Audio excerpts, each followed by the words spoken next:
আরে বন্ধু, ডাক্তার বলার কারণে মিষ্টি ছেড়ে দিলা, ডাক্তার বলার কারণে গোশত ছেড়ে দিলা। আহা মুসলমান, আর আজিমের মালিক বলার কারণে সুদ কেন ছাড়তে পারলা না?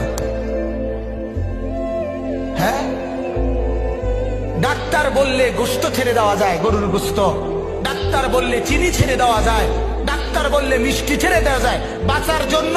আল্লাহর কসম, ডাক্তারের 14 গোষ্ঠী বাচ্চা দিল, তুই বাঁচতে পারবি না। তোর বাপ মরছে, তুইও মরবি। তোর 14 গোষ্ঠী মরে গেছে, তুই বাঁচবি কেমনে? নাফরমান, কথা বলেন না কেন? দুনিয়া কারে থাকতে দিছে বেটা? সাদ্দাত কই? নমরুদ কই? ফেরাউন কই? কারুন কই? পৃথিবীর জালিমরা কই? সম্পদের লোভীরা কই? দুনিয়াদাররা কই? বলো মিয়া, বলো। কেউ টিকছে দুনিয়া? কেউ